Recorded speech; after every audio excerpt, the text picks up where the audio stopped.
안녕하세요.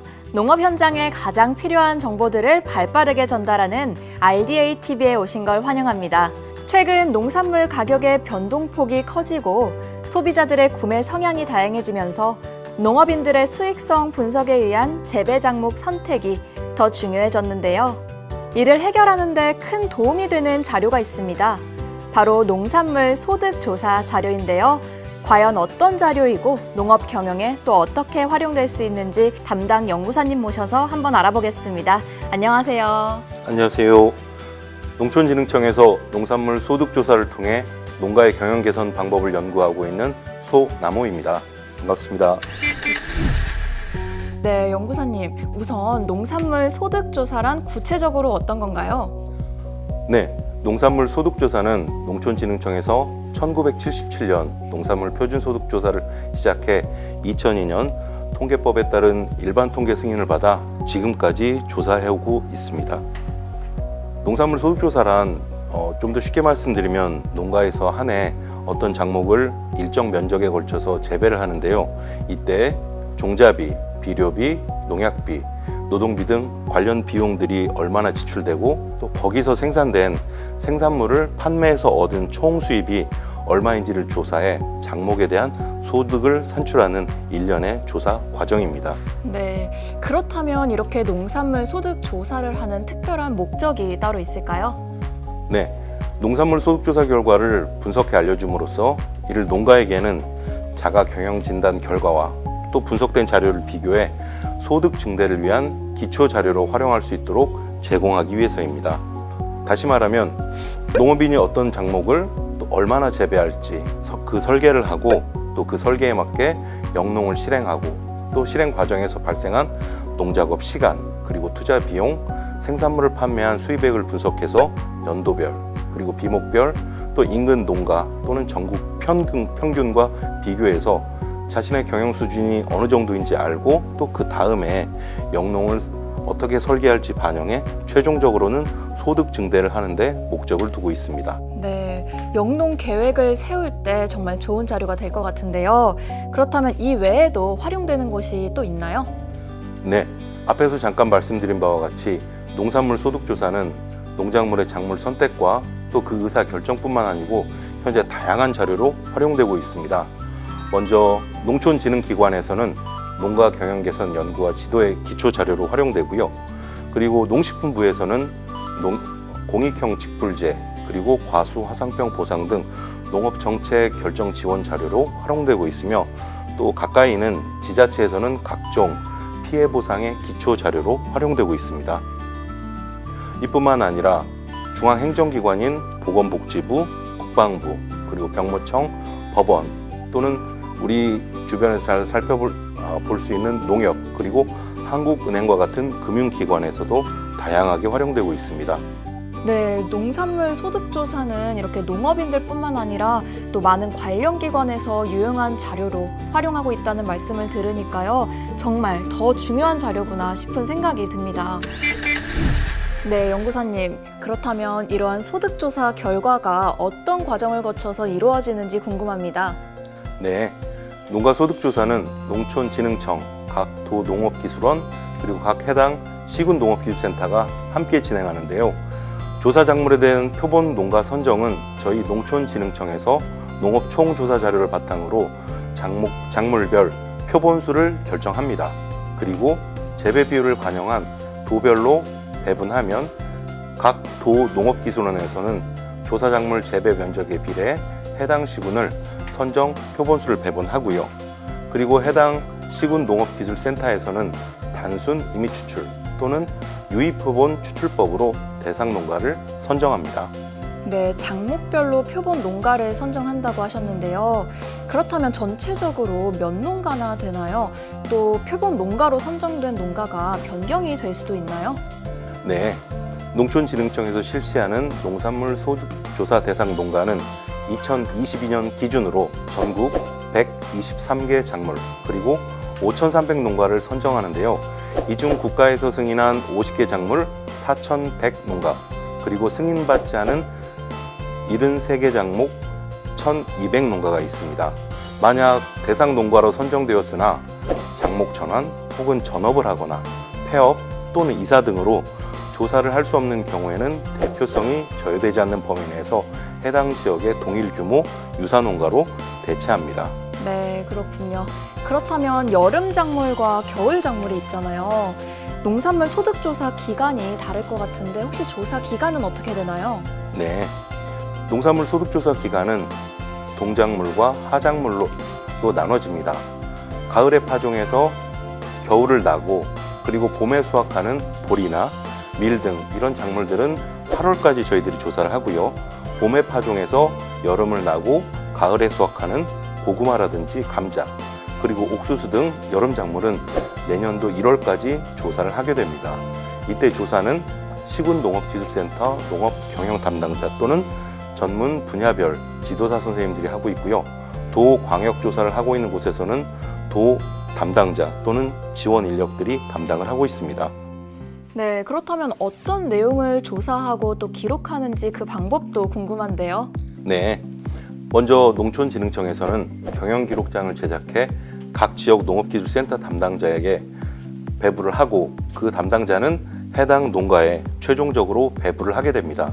그럼 선정된 농가에서는 농작업 과정에서 발생하는 여러 가지 비용 그리고 그 비용을 통해서 산출된 생산물을 판매한 수입을 그때그때 일기장 적듯이 혹은 가계부 적듯이 경영기록장을 작성하게 됩니다.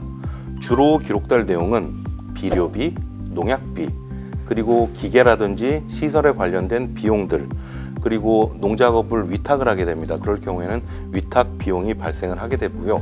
그리고 사람을 고용할 경우에는 고용에 따른 노동 비용 등 16개 항목에 대한 비용을 산정 기준에 의해 기록하고요.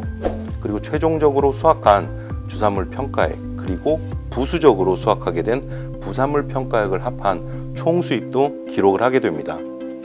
네, 작성할 내용이 조금 많은 것 같기도 한데요. 선정된 농가에서는 아무래도 기록할 때 조금 헷갈리기도 할 것 같습니다. 경영기록장을 작성할 때 기술 지원도 이루어지고 있나요? 네, 현재 시군농업기술센터와 도농업기술원에서 소득조사 담당 지도사님들께서 농가를 방문해 경영기록장 작성 방법을 알리고 또 기록된 내용을 점검하여서 잘못 기록된 부분은 수정하고 점검하는 과정을 진행하고 있습니다.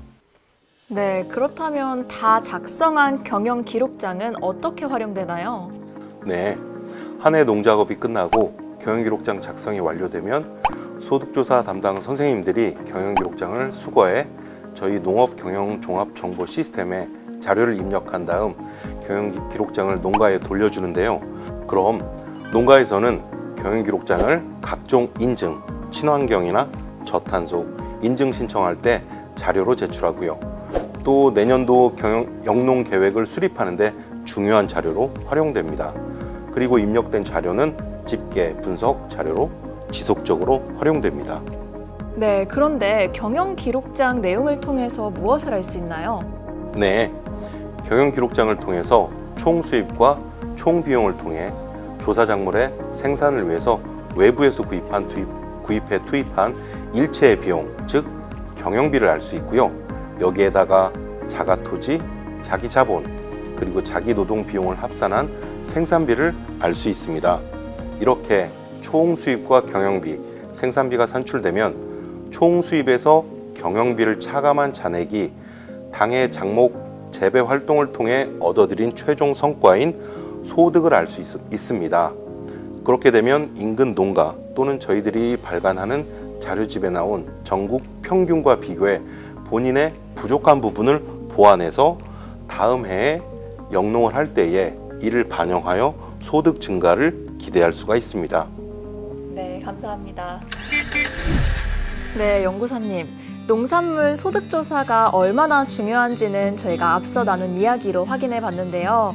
실질적으로 현장에서는 어디서 자료를 확인하고 또 어떻게 이용하는지도 궁금합니다.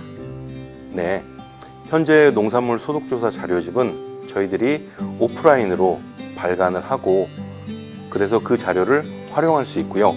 또 온라인에서는 저희 농촌진흥청 농업기술 포털 사이트 농사로 그리고 통계청 국가통계 포털 사이트 코시스 그리고 똑똑 청년농부 사이트를 방문해 이용하실 수 있습니다. 첫째, 농촌진흥청에서 운영하는 농업기술 포털 사이트 농사로에서 농업기술을 가시고 그 다음에 농업경영을 선택하시고 최종적으로 농산물 소득 정보를 클릭하시면 관련 정보를 확인하실 수 있고요. 이때 원하시는 작목, 그리고 원하시는 연도, 그리고 원하시는 지역을 선택하시면 그 세 가지 조건을 만족한 자료를 받아서 이용하실 수가 있습니다.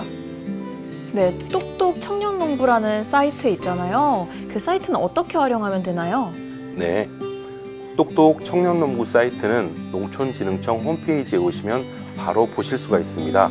이 사이트에는 귀농인 또는 청년 농업인들이 많이 활용하고 있는데요. 해당 사이트를 열고 메인 화면에 경영정보 메뉴를 선택한 다음 규모에 따른 농업 형태, 자작농이냐 아니면 전문농이냐 이 두 유형 중에 하나를 선택하시고 월 목표 소득을 선택하시고 또는 입력하셔도 됩니다. 그리고 최종적으로 희망 재배 작목, 고구마라든지 배추라든지 관련 작목을 선택하고 결과 보기를 누르시면 이 세 가지 조건에 따른 목표 소득 및 다양한 정보들을 보실 수가 있고요. 필요한 재배 면적에서 경영비, 그리고 경영비 세부 비용까지 자세히 알 수 있습니다. 네, 그럼 귀농할 때 작목 선택이라든지 예비 자금 등의 계획을 세울 때 큰 도움이 되겠는데요? 네, 실제 현장에서 이 자료가 농장 경영 설계에 매우 유익하게 활용되고 있고요. 아울러 화면 바로 밑에 보시면 작목 정보 바로 가기가 있습니다. 이 메뉴를 누르시면 해당 작목에 관련된 최신 재배 기술, 그리고 농작업 일정, 현장 사례, 그리고 가격 정보, 관측 정보 등도 연계해서 활용할 수 있어 농작업에 큰 도움을 받으실 수 있습니다. 네, 설명을 듣고 나니까 왜 이름이 똑똑 청년농부인지 알 것 같습니다. 마지막으로 국가통계포털 사이트는 어떻게 활용하면 좋을까요? 네, 국가통계포털 사이트는 통계청에서 운영하고 있는 사이트입니다. 관련하여서 저희들 농촌진흥청 농산물 소득조사 자료도 국가 승인 통계로서 국가통계포털 사이트에 제공을 하고 있는데요. 이 자료는 주로 연구자 그리고 학생들이 쉽게 사용할 수 있는 사이트입니다. 농산물 소득조사가 승인 통계 143002호로 지정된 이후 2002년부터 2021년까지 소득 총괄표, 소득 분석표, 노동 투입표를 엑셀 파일로 저희들이 제공을 하고 있습니다. 따라서 원하는 기간, 작목, 항목을 이용자가 선택해 자료를 재가공하여 다양한 분석에 활용할 수 있는데요. 예를 들어 혹시 아나운서님이 사과하고 배라든지 복숭아 이런 과일에 대한 소득을 궁금해 하실 수가 있습니다. 이럴 경우 조회 설정을 누르고 거기서 항목을 소득 그리고 품목 군별을 원하시는 사과, 배, 복숭아 그리고 원하시는 시점 2013년부터 2021년을 선택한 다음 조회 버튼을 누르시면 2013년부터 2020년까지 사과, 배, 복숭아의 소득을 한눈에 보실 수가 있습니다. 그리고 소득 추세를 분석할 수가 있습니다. 또한 추가적으로 복합 통계표 조회 기능을 이용해 농산물 소득 조사와 또 다른 조사를 연계하여서 통합적으로 다양하게 활용할 수가 있습니다. 와, 저는 이 두꺼운 책자를 다 봐야 하나 내심 걱정을 했는데요. 농사일로 바쁜 농업인들이 컴퓨터나 태블릿 PC 또는 휴대전화로 쉽게 확인하고 활용할 수 있다니까 다행이네요. 네, 그렇다면 이 자료를 통해서 어떤 점이 바뀌었는지 현장의 목소리도 궁금합니다. 네, 그래서 이번에 활용하고 계신 분들의 인터뷰를 받아왔는데요. 한번 확인해 보시죠. 농산물 소득 자료는 작목별 경영 성과의 기준을 제시하기 때문에 저는 주로 농가 경영 개선 컨설팅에 활용하고 있는데요. 특히 자료집에 있는 소득 상하이 농가 비교를 통해 우수 농가가 되기 위해서는 어떻게 해야 할지 방향을 제시하고 목표를 설정하는 데 큰 도움이 되고 있습니다. 귀농해서 무엇을 해야 될지 고민하시는 분들이 참 많더라고요. 그래서 저한테 와서도 이렇게 묻기도 하고 방문도 많이 하기도 하는데 저는 이제 그분들한테 이제 그 농사로나 이런 데 들어가서 한번 그 소득 조사를 한번 해봐라. 그리고 그 지역에 맞는 농산물을 한번 선택을 해서 이렇게 하시는 게 좋다라고 이렇게 말씀을 드리고 있습니다. 안녕하세요. 김제에서 인삼을 농사 짓고 있는 김태엽이라고 합니다. 네, 오랫동안 인삼 농사를 짓다가 소득이 높은 작물로 변경하고 싶어 농사로에서 농산물 소득 조사를 확인해 봤는데요. 지역별로 작물별로 아주 자세한 내용들이 잘 정리되어 있어 영농 계획을 세우는데 큰 도움을 받았습니다. 네, 지역별, 작물별로 소득을 조사 분석해 농업 경영을 진단하고 설계하는 데 중요한 자료가 되는 농산물 소득 조사. 농가 소득 증대를 위한 가장 중요한 첫걸음이 아닐까 싶은데요. 네, 맞습니다. 비단 농업 경영뿐만 아니라 농업 정책을 세우고 또 농업인을 위한 실질적인 지원을 마련하는 데도 농산물 소득 조사는 중요한 자료가 되니까요. 농가에서도 많은 관심을 가지고 적극적으로 참여하고 활용해 주셨으면 좋겠습니다. 네, 이 방송을 보고 난 후부터 문의가 폭주하지 않을까 싶습니다. 네, 조금이라도 궁금한 사항이 있으시다면 화면 아래에 보이는 연락처로 문의해 주십시오. 그럼 속 시원하게 상담해 드리겠습니다. 와, 연구사님 말씀을 들으니까 정말 등 뒤에 큰 백이 있는 것처럼 마음이 든든해집니다. 농업인을 위한 농산물 소득조사. 지금 바로 농사로 똑똑 청년농부 국가 통계 포털을 열어서 확인하시고 많이 활용해 주세요.